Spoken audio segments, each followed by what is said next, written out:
ಜ್ಞಾನಿಗಳು ಅಂದ್ರ ಈ ಜಗತ್ತಿನ ಸತ್ಯ ಅಸತ್ಯವನ್ನ ತಿಳಿದು ಜಗತ್ತಿನ ಸರ್ವ ಸಾರ ವಿಚಾರವನ್ನ ತಿಳಿದು ಅಸತ್ಯವನ್ನ ಬಿಟ್ಟು ಸತ್ಯ ಸ್ವರೂಪವೇ ಆಗಿರ್ತಕ್ಕಂತ ನನ್ನ ಗುರುಗಳಾಗಿರ್ತಕ್ಕಂತ ಕರಿಸಿದ್ದೇಶ್ವರರಿಗೆ ಭಕ್ತಿಯಿಂದ ಗೌರವಗಳನ್ನ ನಮಸ್ಕರಿಸಿ ಅವರು ಕೂಡ ಕೃಪೆ ಮಾಡುವಂತೆ ಬೇಡಿಕೆ ಅಂತಾನೆ. ಅಂದ್ರ ನಾನು ಈ ರೇವಣ ಸಾಂಗತ್ಯವನ್ನು ಬರೆಯೋದಕ್ಕ ನನ್ನ ಗುರು ಕೃಪೆನ ನನಗೆ ಇರ್ಲಿ ಅಂತೇಳಿ ಆ ಗುರುವನ್ನ ಮರೆ ಹೋದ್ರು ಅನ್ನೋ ವಿಚಾರ ತಿಳಿಸೋಣ. ಬಿಟ್ಟು ತ್ರಿವೀರ ಲಿಂಗದೊಳಗೆ ಮಾನವಿಟ್ಟು ಅಂಗಜ ಹರನೋಲಿಸಿದ ಶರಣ ಜನ ದಂಗಿಗೆ ನಿರನಾಗುವೆನೋ. ಅಂದ್ರೆ ಇಲ್ಲಿ 12ನೆಯ ಶತಮಾನದಲ್ಲಿ ಕಲ್ಯಾಣ ಪಟ್ಟಣದಲ್ಲಿ ಬಸವಣ್ಣನವರಿಂದ ನಿರ್ಮಿತವಾದ ಈ ಅನುಭವ ಮಂಟಪದಲ್ಲಿರುವ ಶರಣ ಮಹಾನುಭಾವರು ಅಂದ್ರ ಏನು 12ನೇ ಶತಮಾನದೊಳಗಿದ್ದಂತ ಅನೇಕ ಶರಣರು ಸಂತರು ಮಹಾತ್ಮರು ಆ ಅನುಭವಿಗಳದರ ಅವರಲ್ಲಿ ಕಾಮ ಕ್ರೋಧ ಲೋಭ ಮೋಹ ಮದ ಮತ್ಸರಗಳೆಂಬ ಅರಿಷಡ್ ವರ್ಗಗಳನ್ನ ತ್ಯಜಿಸಿ ಅಂದ್ರ ಆ ಕಲ್ಯಾಣದೊಳಗಿರ್ತಕ್ಕಂತ ಬಸವಣ್ಣರ ಜೊತೆಗಿರ್ತಕ್ಕಂತ ಎಲ್ಲ ಮಹಾತ್ಮರು ಅಕ್ಕ ಮಹಾದೇವಿ ಆಗ್ಲಿ ಅಲ್ಲಮ್ಮ ಪ್ರಭುದೇವರು ಚನ್ನ ಬಸವಣ್ಣನವರು ಇನ್ನು ಅನೇಕ ಮಹಾತ್ಮರಿದ್ರು. ಅವ್ರು ಎಂತರಾಗಿದ್ರಂದ್ರ ಅವ್ರ ಎಲ್ಲವನ್ನು ಕಾಮ ಕ್ರೋಧ ಲೋಭ ಮೋಹ ಮದ ಮತ್ಸರಗಳನ್ನ ಈ ಎಲ್ಲವನ್ನು ಈ ಆರನ್ನು ಅರಿಷಡ್ ವರ್ಗಗಳನ್ನ ತ್ಯಜಿಸಿದಂತವ್ರಾಗಿರ್ತಾರ. ಯಾಕಂದ್ರ ಇವು ಒಂದು ಬಯಸಿದ್ದು ಸಿಗೋದಿಲ್ಲ. ಈ ಬಯಕೆ ವಸ್ತುಗಳನ್ನ ಬಯಸೋದೇ ಕಾಮ ಆಗ್ತದ. ಇದಕ್ಕ ಕಾಮ ಅಂದ್ರ ಆಸೆ ಅನ್ನೋದಾಗ್ತದ. ಕ್ರೋಧ ಅಂದ್ರ ಬೇಡಿದ ಬಯಸಿದ ವಸ್ತುಗಳು ಸಿಗ್ಲಿಲ್ಲ ಅಂದ್ರ ಕ್ರೋಧ ಬರ್ತದ. ಮತ್ತಿನ್ನು ಲೋಭತನ ಅಂದ್ರ ಆ ಇದ್ದಂತ ವಸ್ತು ಯಾರಿಗೂ ಕಳ್ಕನಕ ತಯಾರಿಲ್ಲ. ಒಂದು ಬಿಡಿಗಾಸನ್ನು ಕೂಡ ಯಾರಿಗೂ ಕೊಡಕ್ ತಯಾರಿಲ್ಲ. ಎಲ್ಲ ಬಂದದ್ದೆಲ್ಲ ಒಳಗಕ್ಕೆಂದು ಏನು ಕಳ್ಕೊಳ್ಳಾರ್ದಂತ ಲೋಭದ ಗುಣ. ಇನ್ನು ಮೋಹ ಅಂದ್ರ ನನಗೆ ಅದು ಬೇಕು ಇದು ಬೇಕು ಅನ್ನೋದಾಗ್ತದ. ಇನ್ನು ಈ ಮದ ಅಂದ್ರ ಇದು ಎಲ್ಲ ಅಷ್ಟ ಮದಗಳು ಅಂತ ಹೇಳ್ತಾರ. ಹಣ ಮದ, ಅಧಿಕಾರ ಮದ, ಕುಲ ಮದ, ಯೌವನ ಮದ, ಪಾಂಡಿತ್ಯ ಮದ ಅಂತ. ಇನ್ನು ಯಾರ್ಯಾರೊಳಗೆ ಏನೇನಿರ್ತಾವ ಅವೆಲ್ಲವೂ ಆ ಮದದಿಂದ ತಿರುಗಾಡ್ತಾರ. ಇಂಥ ಎಲ್ಲ ಮದಗಳನ್ನ ತಿಳಿಸಿರ್ತಕ್ಕಂತ ಆ ಕಲ್ಯಾಣದ ಶರಣರು ಮತ್ತ ಅವ್ರಿಗೆ ಇಷ್ಟಲಿಂಗ ಪೂಜೆ, ಪ್ರಾಣಲಿಂಗ ಪೂಜೆ, ಭಾವಲಿಂಗ ಪೂಜೆ ಮಾಡುತ್ತಾ ಶಿವ ಕೃಪೆಗೆ ಪಾತ್ರರಾಗಿ ಜೀವನ್ ಮುಕ್ತರಾದಂತ ಮಹಾತ್ಮರನ್ನ ಈ ಕವಿಗಳು ನೆನಸ್ತಾರ. ಯಾಕಂದ್ರ ಅವ್ರು ಇವನ್ನೆಲ್ಲ ದುರ್ಗುಣಗಳನ್ನ ಎಲ್ಲವನ್ನ ಬಿಟ್ಟು ಅಂದ್ರ ಈ ದುರ್ಗುಣಗಳಂದ್ರ ದೇಹ ಭಾವದೊಳಗೆ ಇವೆಲ್ಲವೂ ಬರ್ತಾವ. ದೇಹ ನಾನದನ ಅಂದ ತಕ್ಷಣ ಇವೆಲ್ಲವೂ ಒಂದರಿಂದ ಎಲ್ಲ ಬರ್ತಾವ. ಇವನ್ನೆಲ್ಲವನ್ನ ಬಿಟ್ಟು ತ್ಯಜಿಸಿ ಆ ಪರಮಾತ್ಮನ ಕೃಪೆಗೆ ಅಂದ್ರ ಆ ಲಿಂಗವೇ ತಾನು, ಲಿಂಗ ಬೇರಿಲ್ಲ ಪರಮಾತ್ಮ ಬೇರಿಲ್ಲ ಅಂತ ತಿಳಿದು ಆ ಭಾವದೊಳಗೆ ಪೂಜಿಸುತ್ತ ಆ ಪರಮಾತ್ಮನ ಕೃಪೆಗೆ ಪಾತ್ರರಾಗಿರ್ತಕ್ಕಂತ ಕಲ್ಯಾಣದ ಎಲ್ಲ ಶರಣರಿಗೂ ಕೂಡ ಭಕ್ತಿಯಿಂದ ನಮಸ್ಕರಿಸುತ್ತೇನೆ ಅಂತೇಳಿ ಆ ಕವೀಶ್ವರರು ತಿಳಿಸುವಂತವ್ರಾಗ್ತಾರ. ಮುಕ್ಕಣ್ಣನಲ್ಲದೆ ಮಿಕ್ಕ ದೈವಗಳನ್ನು ಲೆಕ್ಕೀಶದೀಶನ ಕೃತಿಯ ಒಕ್ಕಣಿಸುವ ಸೇವಾ ಕವಿಗಾಳಿ ಘಾಮನ ಉಕ್ಕಿ ವಂದಿಸಿ ಬಾಲ ಗೊಂಬೆ. ಅಂದ್ರ ಆ ಪರಮೇಶ್ವರನು ಆ ಎಲ್ಲರಿಗಿಂತ ಶ್ರೇಷ್ಠವಾಗಿರ್ತಕ್ಕಂತ ಆ ಪರಮೇಶ್ವರನ ಪೂಜೆ ಪುರಸ್ಕಾರಗಳಲ್ಲದೆ ಅನ್ಯ ದೇವರಿಗೆ ಶರಣೆನ್ನುವುದಿಲ್ಲವೆಂದು ಅಂತ. ಯಾಕಂದ್ರ ಎಲ್ಲದಕ್ಕಿಂತ ಅತಿಶ್ರೇಷ್ಠವಾಗಿರ್ತಕ್ಕಂಥದ್ದು ಅಂದ್ರೆ ಈ ಭೂಲೋಕದೊಳಗ ದೇವತೆಗಳ ಒಡೆಯ ಯಾರಂದ್ರ ಆ ಪರಮೇಶ್ವರನ್ ಅನ್ನೋದಾಗ್ತದ. ನಾನು ಅನ್ಯ ದೇವರನ್ನ ಪೂಜಿಸೋದಿಲ್ಲ.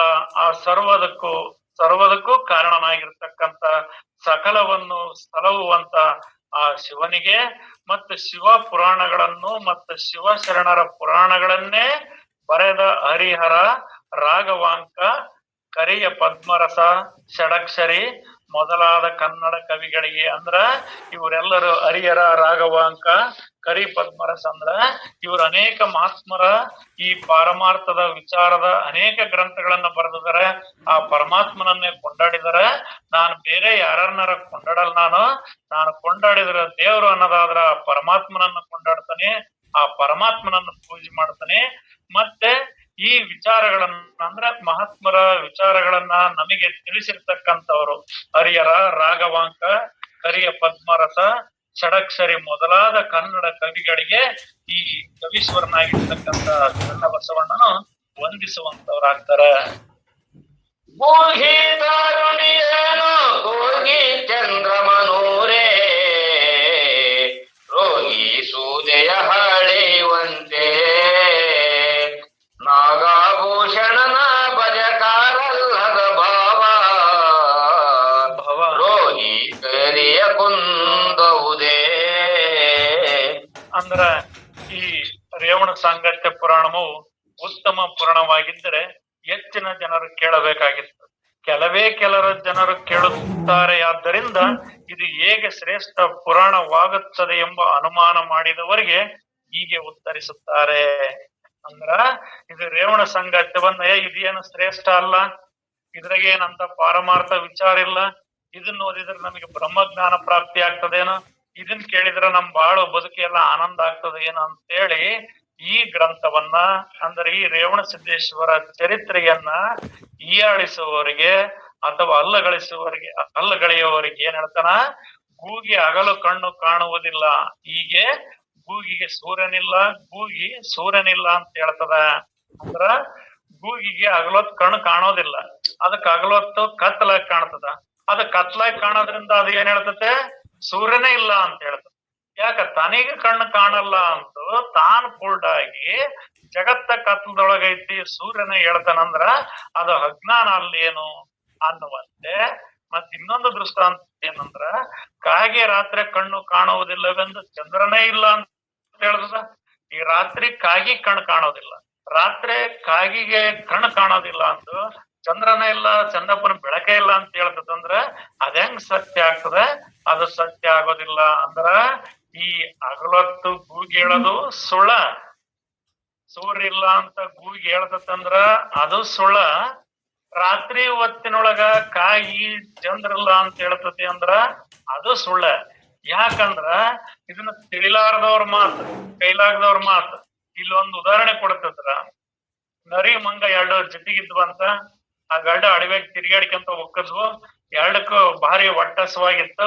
ಆವಾಗ ಅಲ್ಲಿ ಒಂದ್ ಮಂಗ ಒಂದು ದೂರದಾಗ ಮಾವಿನ ಮರ ನೋಡ್ತ, ಹಣ್ಣಾಗಿದವ, ಹಣ್ಣು ತಿನ್ಬೇಕು ಅಂತ ಮಂಗ ಜೋರು ಹೊಡಕತ್ತ.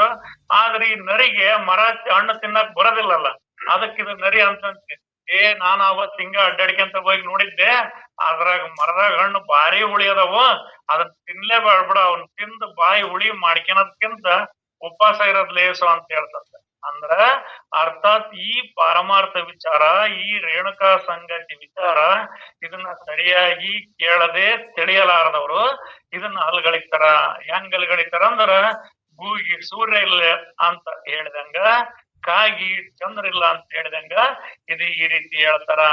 ಅಂದ್ರ ಈ ಕಾಗೆ ಗೂಗೆಗಳ ಅನುಭವ ಬೇಡ, ನಿನ್ನ ಅನುಭವವೇನೆಂದು ಕೇಳಿದರೆ ನಮಗೆ ಜ್ವರ ಬಂದು ನಾಲಿಗೆ ವಿಷವಾಗಿರುತ್ತದೆ, ಆಗ ಮಧುರವಾದ ಹಾಲು ಸಕ್ಕರೆ ವಿಷವಾಗುತ್ತದೆ. ಆ ಕಾಗಿ ಗೂಗಿದ ಉದಾಹರಣೆ ಕೊಡೋದ್ ಬೇಡ, ನಮಗೆ ಜ್ವರ ಬಂದು ಬಾಯಿ ಕೆಟ್ಟಂಗಾಗೈತಿ ಅಂದ್ರ ಅವಾಗ ಏನಾರ ಹಾಲು ಸಕ್ಕರೆ ಉಣ್ಣು, ಹಾಲು ತುಪ್ಪ ಉಣ್ಣು ಅಂದ್ರ ಆ ಮಧುರ ಅಂತದ್ದು ಕೂಡ ವಿಷವಾಗಿ ಕಾಣ್ತದೆ.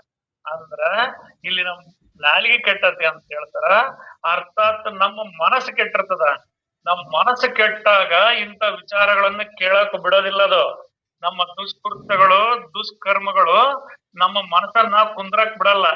ಈಗ ಯಾರ ಮದ್ವೆ ಆಗಿ ಹೆಂಡತಿ ಬಿಟ್ಟು ಬಂದ್ ಇಲ್ಲಿ ಮಡ್ದಾಗ ಕುತ್ಕಂದಿ ಅಂದ್ರ, ಬಾರೋ ಗಂಡಸ ಕಟ್ಗೆಂದಿ ಅಲ್ಲಿ ತಂದಾಕ ಅಂತ ಹೆಂಗ್ ಹೆಂಡತಿ ಎಳ್ಕೊಂಡ್ ಉಕ್ಕಳೋ, ಹಂಗ ನಮ್ ಒಳಗಿರ್ತಕ್ಕಂಥ ಗುಣಧರ್ಮಗಳು ಇಂಥ ಪರಮ ಸತ್ಯ ವಿಚಾರವನ್ನ ಕೇಳಕ್ ಬಿಡೋದಿಲ್ಲ.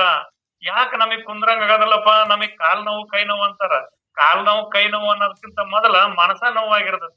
ಮನಸ ನೋವು ಕುಂದ್ರಕ್ ಬಿಡೋದಿಲ್ಲ. ಯಾಕಂದ್ರ ಮನಸ್ಸಿನೊಳಗ ವಿಷಯ ವಾಸನೆಗಳನ್ನ ತುಂಬಿರ್ತದ. ಅಹಂಕಾರ ಮಮಕಾರದ ದುರ್ಗುಣಗಳನ್ನ ತುಂಬ್ಕೊಂಡು ನಾನು ನಂದನ್ನ ತುಂಬ್ಕೊಂಡ್ ಕುಂತಿರ್ತಕ್ಕಂತ ಮತಿಯುಳ್ಳವರಿಗೆ ಈ ಪಾರಮಾರ್ಥ ವಿಚಾರ, ಈ ರೇವಣ ಸಂಗತಿ ಅನ್ನೋ ವಿಚಾರ ವಿಷವಾಗ್ತದ. ಅಲ್ಲಿ ಜ್ವರ ಬಂದನಿಗೆ ಈ ಅಮೃತವು ಕೂಡ ವಿಷ ಹೆಂಗ್ ಆಗ್ತದೋ, ಇಲ್ಲಿ ವಿಷಯ ವಾಸನೆಗಳೆಂಬ ಜ್ವರ ಬಂದಿರ್ತದ, ರೋಗ ಬಂದಿರ್ತದೆ. ಈ ವಿಷಯ ವಾಸನೆಗಳೆಂಬ ಜ್ವರ ಬಂದಿರ್ತಕ್ಕಂಥವ್ರಿಗೆ ರೋಗ ಬಂದಿರತಕ್ಕಂಥವ್ರಿಗೆ ಈ ರೋಗ ನಿವಾರಣೆಯ ಮಾಡುವಂತ ಈ ಪಾರಮಾರ್ಥ ವಿದ್ಯೆ, ಈ ರೇಣುಕಾ ಸಿದ್ದೇಶ್ವರರ ಚರಿತ್ರೆ ಅಥವಾ ಎಲ್ಲ ಮಹಾತ್ಮರ ಚರಿತ್ರೆಯನ್ನ ಕೇಳಕ್ ಮನ ಯಾಕೆ ಕೇಳ್ಕೊಡೋದಿಲ್ಲ? ಕುಂತಂಗ ಕೈ ನೋವು ಕಾಲ್ ನೋವು ಅಂತೇಳಿ ನೆಪ ಹೇಳಿ ಯಾಕೆ ಅಂತ ಹೋಗ್ತದಂದ್ರ ಆ ಮನಸ್ಸಿನೊಳಗ ಆ ಸತ್ಯ ಇರಲ್ಲ, ಆ ಸತ್ಕರ್ಮಗಳು ಇರಲ್ಲ, ಆ ದಯೆ ಕರುಣೆ ಪ್ರೇಮ ಅನ್ನೋದಿರಲ್ಲ. ಆ ಯಾರ ಹೃದಯದೊಳಗ ದಯೆ ಕರುಣೆ ಪ್ರೇಮ ಅನ್ನೋದಿರ್ತದೋ ಅಂತವ್ರಿಗೆ ಸತ್ಸಂಗ ವಿಚಾರವನ್ನ ಕೇಳಕ್ ಅರ್ಹರಾಗ್ತಾರ ವಿನ ಅಹಂಕಾರ ಮಮಕಾರಗಳಿಂದ ತುಂಬಿರ್ತಕ್ಕಂಥವ್ರಿಗೆ ಅದನ್ನೇನ್ ಬಿಡು ಅಂತೇಳಿ ಅಲ್ಗಾಡದ್ ಹೋಗ್ತಾರ. ಹೆಂಗ್ ಅಲ್ಗಾಡದ್ ಹೋಗ್ತಾರಂದ್ರ ಇಲ್ಲಿ ಕವೀಶ್ವರರ ಉದಾಹರಣೆ ಕೊಟ್ರು. ಗಾಗಿ ಕೂಗಿ ಗಾಗಿ ಅಂತೆ ಹಲ್ಗಳದ್ ಹೋಗ್ತಾರ ಅಂತೇಳಿ ಈ ಚನ್ನಬಸವಣ್ಣ ಕವಿಗಳು ಹೇಳಿದಾರ. ಇಂಥ ಪುರಾಣವನ್ನ ತೆರೆದ್ರ ಜನ ಜರಿಲಿ, ಜನ ಪುರಾಣ ಜರಿದ ಮಾತ್ರಕ್ಕೆ, ಜನರು ಮಹಾತ್ಮರ ವಿಚಾರಗಳನ್ನ ಜರಿದ ಮಾತ್ರಕ್ಕೆ, ಹಲ್ಲುಗಳಿದ ಮಾತ್ರಕ್ಕೆ ಅವುಗಳ ಶಕ್ತಿ ಸಾಮರ್ಥ್ಯ ಏನ್ ಕಡಿಮೆ ಆಗೋದಿಲ್ಲ. ಯಾರು ಜರಿದಿರ್ತಾರೋ, ಯಾರು ನಿಂದನೆ ಮಾಡಿರ್ತಾರೋ ಅವ್ರಿಗೆ ಅದಾಗ್ತದ ವಿನ ಈ ಮೂಲ ಸ್ವರೂಪಕ್ಕ ಅಥವಾ ಈ ಪಾರಮಾರ್ಥ ವಿಚಾರಕ್ಕೆ ಏನು ಆಗುವುದಿಲ್ಲ ಅಂತೇಳಿ ಚನ್ನಬಸವ ಕವಿಗಳು ತಿಳಿಸುವಂತವರಾಗಿರ್ತಾರ. ತಿರಳೇಶ ಭಕ್ತಿಯ ಬಲ್ಲವರು ಸಜ್ಜನರು ಈಗಾಗಲೇ ಕೃತಿಯ ತಪ್ಪನು ತಿದ್ದಿ ನಡೆಸಿ ಭಾಗದೊಳಗೆ ಭಕ್ತ ಜನರು. ಅಂದ್ರ ನಿಂದ ರೂಪದ ಮಾತುಗಳನ್ನ ಆಡುವುದು ಬೇಡ. ಈಶ್ವರ ಭಕ್ತೋತ್ತಮರ ಈ ಪುರಾಣವನ್ನು ಓದಿ ಆನಂದಿಸಲಿ. ಯಾಕಂದ್ರ ಈ ನಿಂದ ರೂಪದ ಮಾತುಗಳನ್ನ ಆಡುವುದು ಬೇಡ ಅಂತೇಳಿ ಯಾಕೆ ಇಲ್ಲಿ ಮಹಾತ್ಮರು ಹೇಳ್ತಾರಂದ್ರ, ನಾವು ಯಾವುದೇ ಮಹಾತ್ಮರ ವಿಚಾರದ ನುಡಿಗಳನ್ನ ನಾವು ಕೇಳೋದ್ರಿಂದ ನಮ್ಮ ಅಜ್ಞಾನ ನಾಶವಾಗಿ ಅಂತರಂಗದೊಳಗ ಜ್ಞಾನ ಉದಯ ಆಗ್ತದ. ಯಾಕ? ಸ್ತುತಿ ಮಾಡೋದ್ರಿಂದ, ಆ ಮಹಾತ್ಮರ ವಿಚಾರಗಳನ್ನ ಗುರುಗಳನ್ನ ಸ್ತುತಿ ಮಾಡುವುದರಿಂದ, ಅವರನ್ನ ವಂದಿಸುವುದರಿಂದ, ಅವರ ಹಿತವಾದ ಮಾತುಗಳನ್ನು ಕೇಳುವುದರಿಂದ ನಮ್ಮ ಅಂತರಂಗದೊಳಗ ಜ್ಞಾನ ಉದಯವಾಗ್ತದೆ. ಅದೇ ಅಂತ ಗುರುಗಳನ್ನ ನಾವು ನಿಂದನೆ ಮಾಡೋದ್ರಿಂದ ಆ ಪಾಪ ಅದು ಯಾರಿಗಂದ್ರ ನಿಂದಕರಿಗೆ ತಡ್ತದ. ಯಾಕಂದ್ರ ಅದು ಎಂದೂ ಬಿಟ್ಟ ಬಾಣದಂತೆ ಅಂತ. ನೀನ್ ಏನಾದ್ರೂ ಪಾಪ ಕರ್ಮಗಳನ್ನ ಮಾಡಿದ್ದೆ ಅಂದ್ರ ಆ ಕರ್ಮಗಳನ್ನ ನಿವಾರಣೆ ಮಾಡೋದಕ್ಕೆ ಬೇರೆ ಪರ್ಯಾಯ ಮಾರ್ಗಗಳನ್ನ ತಿಳಿಸ್ತಾರ. ದಾನ ಧರ್ಮಗಳನ್ನಾಗ್ಲಿ ಅಥವಾ ಇಂಥ ಹರಿಕೀರ್ತನೆಗಳನ್ನಾಗ್ಲಿ ಸತ್ಕರ್ಮಗಳನ್ನಾಗ್ಲಿ ಮಾಡಿದ್ರ ಏನಾದ್ರೂ ಒಟ್ಟು ಸಣ್ಣ ಪುಟ್ಟ ಪಾಪ ನಿವಾರಣೆ ಆಗ್ತದೆ. ಆದ್ರ ಗುರು ನಿಂದನೆ, ಮಹಾತ್ಮರ ನುಡಿಗಳ ನಿಂದನೆ ಮಾಡಿದ್ರ ಇದು ಮಹಾಪಾಪ ಆಗ್ತದೆ. ಕಾಡ್ಗಿಚ್ಚದ್ದರೆ ಅಡವಿಯೇ ಗುರಿ. ಕಾಡಿನೊಳಗ ಕಿತ್ತು ಹತ್ತಂದ್ರ ಎಲ್ಲ ಬೆಂಕಿನ ಸುಟ್ಟು ಹೆಂಗ್ ನಾಶ ಮಾಡ್ತದ? ಕಾಡ್ಗಿಚ್ಚದ್ದರೆ ಅಡವಿಯೇ ಗುರಿ, ನೀರ್ಗಿಚ್ಚದ್ದರೆ ಸಾಗರವೇ ಗುರಿ. ಭಾರಿ ಮೇಲ್ದಪ್ಪಿ ಮಳೆಯಾತಂದ್ರ ನೀರು ತುಂಬಿ ತುಂಬಿ ಹರಿದು ಬಂತಂದ್ರ ಅದು ಎಲ್ಲದ ಅದ್ರ ಗುರಿ ಎಲ್ಲಿ ಆಗಿರ್ತತಿ? ಆ ಸಾಗರವೇ ಆ ನೀರಿಗೆ ಗುರಿಯಾಗಿರ್ತದ. ಆದ್ರೆ ಇಲ್ಲಿ ಗುರುವಿನೊಳಗ ಒಡಲಾಗ್ನಿಯ ಕಿಚ್ಚೆದ್ದರೆ ನಿಂದಕರೇ ಗುರಿ ಅಂತ ಹೇಳ್ತಾರ. ಯಾಕಂದ್ರ ಬಲ್ಲಂತ ಮಹಾತ್ಮರಿಗೆ, ಸತ್ಪುರುಷರಿಗೆ ನಾವು ನಿಂದ ರೂಪದ ಮಾತುಗಳನ್ನ ಆಡಿದ್ವಿ ಅಂದ್ರ ನಿಂದಕರೇ ಗುರಿ ಆಗ್ತದ. ಈ ಗುರುವಿನ ನಿಂದನೆಗೆ ಗುರಿಯಾದವರನ್ನ ಯಾರೂ ರಕ್ಷಿಸಲು ಸಾಧ್ಯವಿಲ್ಲ. ಆದ್ರಿಂದ ಇಲ್ಲಿ ಮಹಾತ್ಮರು ಏನ್ ಹೇಳ್ತಾರ? ಗುರು ನಿಂದನೆಯನ್ನ ಮಾಡೋದು ಬೇಡಪ್ಪ. ಆ ಪುರಾಣವನ್ನ ಓದಿ ಎಲ್ಲರೂ ಆನಂದಿಸಲಿ. ಸದ್ಭಕ್ತರು, ಜ್ಞಾನಿಗಳಾದವರು ಈ ಸಾಂಗತ್ಯವನ್ನು ಓದುವಾಗ ತಪ್ಪುಗಳೇನಾದರೂ ದೊರೆತರೆ ತಿದ್ದಿಕೊಂಡು ಓದಿ ಆನಂದಿಸಿರಿ ಮತ್ತು ಸರ್ವ ಭಕ್ತರ ಸಂತೋಷ ಪಡುವಂತೆ ಮಾಡುವಂತರಾಗಿರೆಂದು ಕವಿಗಳು ಓದುವ ಸದು ಹೃದಯದಲ್ಲಿ ಪ್ರಾರ್ಥನೆ ಮಾಡಿಕೊಳ್ತಾರ. ಅಂದ್ರೆ ಇಲ್ಲಿ ಅವ್ರು ಏನ್ ಹೇಳ್ತಾರ? ನೀವು ಇವನ್ನ ನಿಂದನೆ ಮಾಡ್ಬೇಡ್ರಿ, ಇವನ್ನ ಶ್ರದ್ಧೆಯಿಂದ ಭಕ್ತಿಯಿಂದ ಇವನ್ನ ಓದ್ರಿ, ಇವನ್ನೆಲ್ಲವನ್ನ ಚೆನ್ನಾಗಿ ತಿಳ್ಕೊಳ್ರಿ. ಆದ್ರೆ ನಾನು ಬರೆದಿರೋದ್ರಲ್ಲಿ ಏನಾದರೂ ಅಕ್ಷರಗಳು ಲೋಪದೋಷಗಳಿದ್ರೆ ಅದನ್ನ ತಾವೇ ಬಲ್ಲಂತವ್ರು ಸರಿಪಡಿಸ್ಕೊಂಡು ಓದಿ ಅಂತೇಳಿ ಆ ಓದುವರಿಗೂ ಮತ್ತೆ ಕೇಳುವರಿಗೂ ಎಲ್ಲರಿಗೂ ಕೂಡ ನಾನು ಪ್ರಾರ್ಥನೆ ಮಾಡ್ತೇನೆ ಅಂತೇಳಿ ಈ ಕವೀಶ್ವರರಾಗಿರ್ತಕ್ಕಂಥವ್ರು ಚನ್ನಬಸವಣ್ಣವರು ತಿಳಿಸ್ತಾರ. ಜಂತ್ರಾದ ಬೊಂಬೆಯನ್ನಯದೇ ಅದಿ ಜೀವ ಯಂತ್ರದ ಜೀವೆಯನ್ನು ಹೂಡಿ ಯಂತ್ರವಾಹಕ ನುಡಿಸಿದೋಡೆ ನುಡಿದಿದ್ದೇಶ್ವ ತಂತ್ರನೇ ನಾನು ಸೂರ ಒಡೆಯೇ. ಅಂದ್ರೆ ನಾನು ಈ ಕೃತಿಗೊಡೆಯರಾದ ರೇವಣ ಸಿದ್ದೇಶ್ವರರು ಅಂದ್ರೆ ಈ ಕೃತಿಗೊಡೆಯರಾದರಂದ್ರ ನಾನು ಯಾರದು ಕೃತಿ ಬರೀತಿದ್ದಾನಂದ್ರ ಈ ರೇವಣ ಸಿದ್ದೇಶ್ವರರ ಕೃತಿಯನ್ನೇ ಗ್ರಂಥವನ್ನೇ ನಾನು ಬರಿತೇನೆ. ಈ ಕೈಯಲ್ಲಿರುವ ಯಂತ್ರದ ಗೊಂಬೆ ಇದ್ದಂತೆ ಅಂದ್ರ ನಮ್ ಕೈಯಾಗ ಒಂದು ಯಂತ್ರದ ಗೊಂಬೆ ಐತಂದ್ರ ನಾವು ಕುಣಿಸಿದಂಗ ಅದು ಗೊಂಬೆ ಕುಣಿತೈತಿ. ಅದರಂತೆ ನನ್ನ ಆ ಗುರುವಿನ ಅಂತರಂಗದೊಳಗ ನಾನೊಂದು ಗೊಂಬೆ ಇದ್ದಂತೆ. ಆ ರೇವಣ ಸಿದ್ದೇಶ್ವರನೇ ನನ್ನ ಮನಸ್ಸಿನಲ್ಲಿ ಕುಳಿತು ಅವರು ಹೇಗೆ ಪ್ರೇರೇಪಿಸುತ್ತಾರೋ ಅಂದ್ರ ನನ್ನ ಮನದೊಳಗ ಆ ವಿಚಾರವನ್ನ ಹೆಂಗ ಬರೆಯಕ ನನಗೆ ಮತಿಯನ್ನು ಕೊಡ್ತಾರೋ ನಾನು ಹಾಗೆ ಬರೆದಿರ್ತಾನೆ. ನಾನು ಹೇಳಿದದು ಏನೊಂದು ಹೇಳಲಿಕ್ಕೆ ನಾನಾಗುವ ಸ್ವತಂತ್ರವೂ ಇರುವುದಿಲ್ಲ. ಯಾಕ ನನಗೆ ಅಂದ್ರ ನಾನು ಈ ಗ್ರಂಥವನ್ನ ಬರ್ದಿದ್ದೀನಲ್ಲ, ಈ ಗ್ರಂಥದ ವಿಚಾರಗಳನ್ನ ಹೇಳಿದೆನಲ್ಲ, ಇವನ್ ನಾನೇ ಬರ್ದಿದ್ದೀನಿ ನಾನೇ ಹೇಳಿದ್ದೀನಿ ಅನ್ನೋದಕ್ಕ ನನಗೆ ಸ್ವತಂತ್ರವಿಲ್ಲ.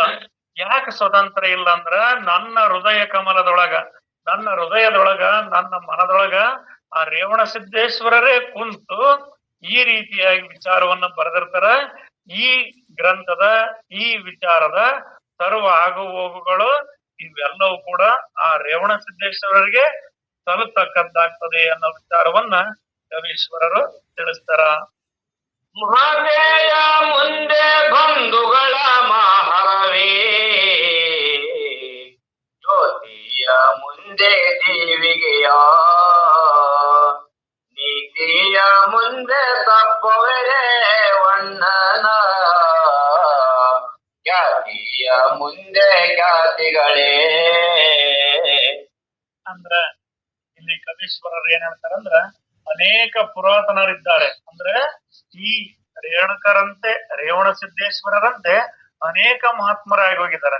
ಆದ್ರೆ ನಾನು ಈ ರೇಣುಕರೇ ಪುರಾಣವನ್ನ ಅಂದ್ರೆ ಈ ರೇವಣ ಸಿದ್ದೇಶ್ವರರ ಪುರಾಣವನ್ನ ಬರೆಯಲು ಕಾರಣವೇನಂದ್ರ ಇವ್ರು ಅತ್ಯಂತ ಖ್ಯಾತಿ ಪುರುಷರು ಅಂದ್ರೆ ಶ್ರೇಷ್ಠ ಪುರುಷರು ಮತ್ತೆ ಪರಶಿವ ಮುಖೋದ್ಭವರು.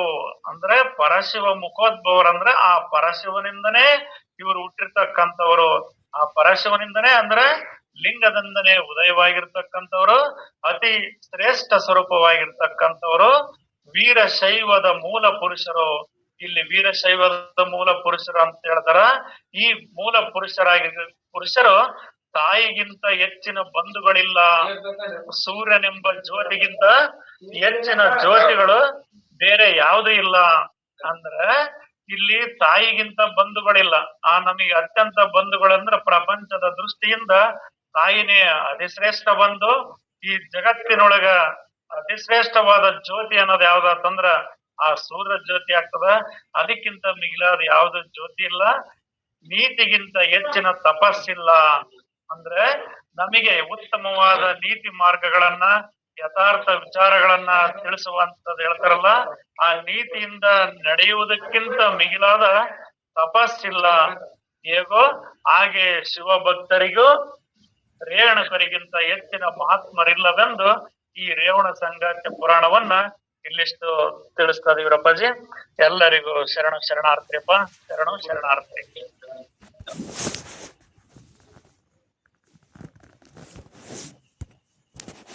ಧನ್ಯವಾದಗಳು.